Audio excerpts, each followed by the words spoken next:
Super power से तिजारती जंग जारी, अमेरिका को लेने के देने पड़ गए। क्या ट्रंप थूक कर चाटेंगे? माजी से सीखा गया सबक और मुस्तकबिल में सरमायाकारी, चीन की पॉलिसीज क्या हैं? डोनाल्ड ट्रंप की तिजारती जंग के खिलाफ चीन के 5 बड़े हथियार कौन से हैं? चीन किसी हद तक नुकसान बर्दाश्त कर सकता है?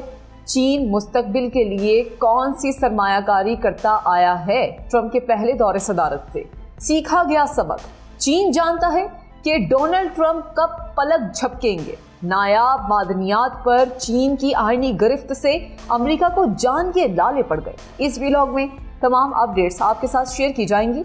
आप देख रहे हैं 92 न्यूज़ डिजिटल और मैं हूं हदीका उरूज खान। व्यूअर्स, दुनिया की 2 सबसे बड़ी ताकतों अमेरिका और चीन के माबैन तिजारती जंग जोरों पर है।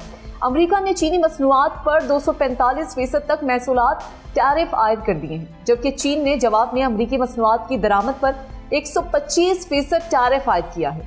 आलमी कसाद बाजारी के खदशात में इजाफे के बाद सारिफीन और मार्केट्स मजीद गैर यकीनी सूरत हाल के लिए जहनी तौर पर तैयार दिखाई देती हैं।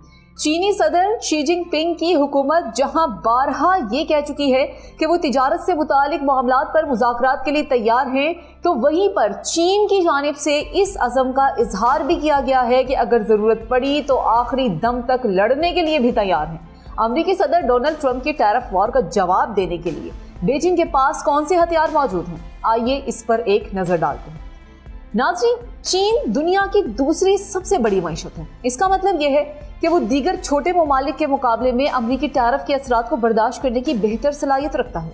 इसके अलावा 1 अरब से जायद आबादी पर मुश्तमिल चीन की मुकामी मार्केट बहुत बड़ी है, जो किसी हद तक अमेरिकी टैरिफ के नतीजे में बरामद कुनिंदगान पर पड़ने वाले दबाव और मनफी असरात को कम करने में मददगार साबित हो सकती है। ताहम गुज़श्ता कुछ अरसे से चीन की आवाम इतना खर्च नहीं कर रही जितना उनकी हुकूमत चाहती है। ताहम हुकूमती इक़दामात बशमूल घरेलू सामान और आलात की खरीदारी पर सब्सिडी और रिटायर्ड चीनी मुलाजमीन के लिए सिल्वर ट्रेन जैसे इक़दामात की मदद से इस सूरत हाल में तब्दीली लाई जा सकती है। और ट्रंप की जानिब से महसूलात आयद किए जाने के फैसले ने चीन की कम्युनिस्ट पार्टी को मुकामी खेप में इजाफे की एक और वजह मुहैया कर दी है। वाशिंगटन के पीटरसन इंस्टीट्यूट से मुंसलिक चीनी और अमरीकी तिजारती उमूर के माहिर मैरी लुई ने मीडिया को यह बताया है कि उनके ख्याल में चीनी क़यादत शायद अमरीकी जारिहत को तस्लीम करने के बजाय नुकसान बर्दाश्त करने को तरजीह दे। चीन इसलिए भी आवाम को पहुंचने वाली तकलीफ ज़्यादा बर्दाश्त कर सकता है क्योंकि वहाँ एक आमिराना हुकूमत कायम है और उन्हें कलील मुद्दती राय आमा के बारे में ज़्यादा फिक्र नहीं होती।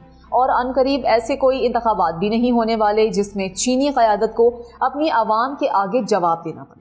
ताहम इस सब के बावजूद आवाम में पाए जाने वाली बेचैनी बीजिंग के लिए तशवीश का बायस है, खास तौर पर ऐसे वक्त में जब प्रॉपर्टी की जारी बहरान और बेरोजगारी की वजह से आवाम पहले ही अदम एतमीनान का शिकार है। चीन की वो नौजवान नस्ल जिसने अब तक अपने मुल्क को सिर्फ तरक्की करते देखा है, उनके लिए अमरीकी टैरिफ के नतीजे में पैदा होने वाली माशी गैर यकीनी की सूरत हाल काफ़ी परेशान कुन होगी। चीनी हुकूमत अपने जवाबी टैरिफ का जवाब पेश करने के लिए लोगों में कौम परस्त जज्बे और नजरियात को हवा दे रही है और सरकारी मीडिया लोगों को मिलकर इस बहरान से लड़ने की तरगीब दी जा रही है। सदर शी जिनपिंग शायद अमरीकी इक़दाम से परेशान हो, लेकिन ताहाल बीजिंग एक मुनहरिफ और पुरएतमाद लहजा इख्तियार करता नजर आ रहा है। एक अहलकार ने अवाम को ये यकीन दिलाया है कि अमरीकी इक़दामात के नतीजे में कोई आसमान नहीं टूट पड़ेगा। चीन हमेशा से दुनिया की फैक्ट्री के तौर पर जाना जाता है, तहम वो मजीद सरमाया के जरिए खुद को एक इंतहाई जदीद कारखाने में तब्दील करने की कोशिशों में लगा हुआ है। सदर शी जिनपिंग की सरबराही में चीन टेक्नोलॉजी के मैदान में अमेरिका के साथ बराबरी की दौड़ में लगा हुआ है। इसने तवानाई के काबिल तजदीद ज़राए से लेकर मसनूई ज़हानत तक के मैदान में भारी सरमायाकारी की है। इसकी सबसे बड़ी मिसाल डीप सीक है, जिसे मसनूई ज़हानत के मैदान में चैट जीपीटी का मद्दे मुकाबल समझा जा रहा है, जबकि चीनी कंपनी BYD गुज़श्ता साल इलॉन मस्क के टेस्ला को पीछे छोड़कर इलेक्ट्रिक गाड़ियां बनाने वाली दुनिया की सबसे बड़ी कंपनी बन चुकी है। मोबाइल फोन बनाने वाली अमेरिकी कंपनी एप्पल भी अपना मार्केट शेयर हुआवे और वीवो जैसी चीनी कंपनीज के हाथों खो रही है। हाल ही में चीन ने अगले 10 वर्षों में मसनूई ज़हानत के मैदान में $10 खरब की सरमायाकारी का ऐलान किया है।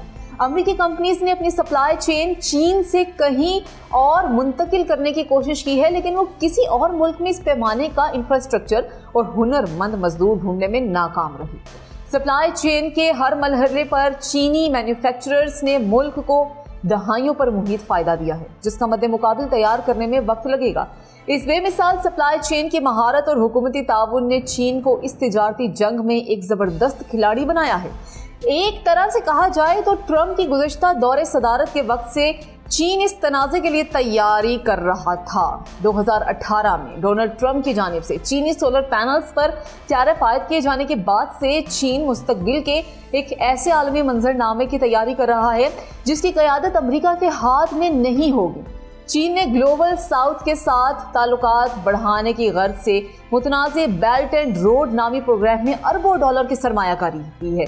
चीन की जानिब से जुनूब मशरकी एशिया, लातीनी अमेरिका और अफ्रीका के साथ तिजारत में तोसी एक ऐसे वक्त में की जा रही है जब बीजिंग खुद को अमेरिका से दूर करने की कोशिश कर रहा है। एक वक्त था कि चीन 40% सोयाबीन अमेरिकी काश्तकारों से खरीद रहा था। अब ये शरह घटकर 20% रह गई है। पिछली तिजारती जंग के बाद बीजिंग ने न सिर्फ सोयाबीन की मुकामी सतह को काश्त को बढ़ाया है, बल्कि ब्राज़ील से रिकॉर्ड बरामदात भी की हैं। अब ब्राज़ील चीन का सबसे बड़ा सोयाबीन सप्लायर है।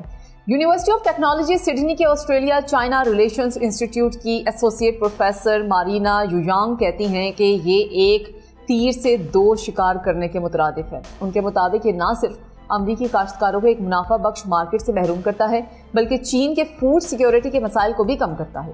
जबकि दूसरी जानिब अब चीन के बरामद गुरिंदगान के लिए सबसे बड़ी मार्केट अमरीका नहीं, जुनूब मशरकी एशिया है। 2030 में चीन 60 ममालिक का सबसे बड़ा तिजारती पार्टनर था, जो कि अमरीका से तकरीबन दुगना है।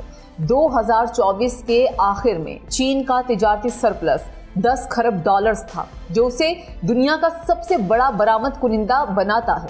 ताहम इसका ये हरगिज मतलब नहीं है कि अब अमेरिका चीन का अहम तिजारती पार्टनर नहीं रहा, लेकिन इसका ये मतलब ज़रूर है कि अब वाशिंगटन के लिए चीन को दीवार से लगाना इतना आसान नहीं होगा। ऐसी खबरों के सामने आने के बाद कि व्हाइट हाउस दीगर ममालिक के साथ होने वाले तिजारती मुज़ाकरात में चीन को तनहा करने की कोशिश करेगा, बीजिंग ने इन ममालिक को खबरदार कर दिया है कि वो चीन के मफादात की कीमत पर किसी मुआहदे तक पहुँचने की कोशिश ना करें। दुनिया के दीगर ममालिक के लिए अमरीका और चीन के दरमियान किसी एक का इंतखाब एक नामुमकिन काम लगता है। मलेशिया के वजीर ने गुज़श्ता हफ्ते गैर मुल्की मीडिया को यह बताया है कि उनका मुल्क किसी एक का इंतखाब नहीं कर सकता और ना ही करेगा। अप्रैल के अवाइल में महसूलात के ऐलान के बाद स्टॉक में कमी के बाद ट्रंप इब्तदाई तौर पर तो अपने मौक़िफ़ पर कायम रहे, लेकिन जल्द ही उन्हें यू टर्न लेना पड़ा। अमरीकी हुकूमत के बॉन्ड्स की ज़बरदस्त फ़रोख्त के बाद ट्रंप ने बेशतर टैरिफ के नफाज को 90 दिनों के लिए मौखर कर दिया।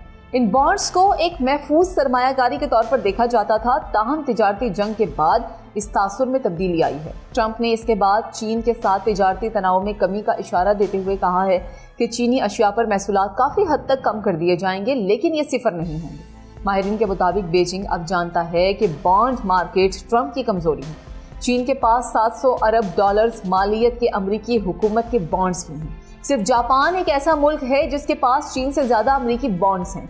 कुछ लोगों का ख्याल है कि इससे बीजिंग को बढ़तरी हासिल होती है। चीनी मीडिया तवातुर से अमरीकी बॉन्ड्स को बतौर हथियार इस्तेमाल करने की बात करता आया है, ताहम माहिरीन ने खबरदार किया है कि ऐसी सूरत हाल से चीन भी महफूज नहीं रहेगा। ऐसे किसी इक़दाम के नतीजे में बीजिंग को बॉन्ड मार्केट में की गई अपनी सरमायाकारी पर भारी नुकसान उठाना पड़ सकता है और चीन की करेंसी युआन भी गैर मुस्तहकम होगी। डॉक्टर यांग का कहना है कि चीन सिर्फ एक हद तक बॉन्ड्स अमरीकी हुकूमत पर दबाव डालने के लिए इस्तेमाल कर सकता है। उनका यह भी कहना है कि इसे चीन सौदेबाजी के लिए तो इस्तेमाल कर सकता है, लेकिन ये कोई माली हथियार नहीं है।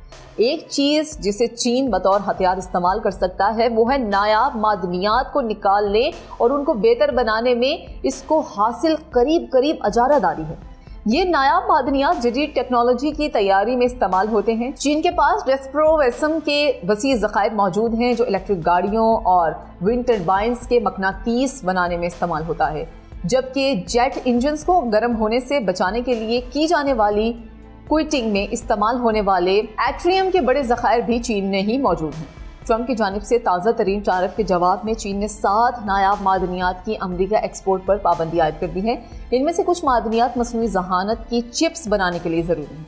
इंटरनेशनल एनर्जी एजेंसी के मुताबिक दुनिया भर में नायाब मादनियात की पैदावार का 61% चीन से आता है, जबकि उनकी ततहीर का 92% काम चीन में ही होता है। ऑस्ट्रेलिया, जापान और वियतनाम ने नायाब मादनियात की कानकुनी शुरू तो कर दी है, लेकिन चीन को इस सप्लाई चेन से बाहर करने में कई साल लगेंगे। 2024 में चीन ने मुख्तलिफ मैन्युफैक्चरिंग के अमल के लिए अहम एनाटमनी की बरामदात पर पाबंदी लगाई थी। इसके बाद एनाटमनी की कीमत दुगनी से भी ज्यादा हो गई। अब खदशा ये है कि ऐसा ही कुछ नायाब मादनियात की मार्केट के साथ भी हो सकता है। इसके नतीजे में इलेक्ट्रिक गाड़ियों से लेकर दिफा तक मुख्तलिफ सनतें से मुतासिर हो सकती हैं।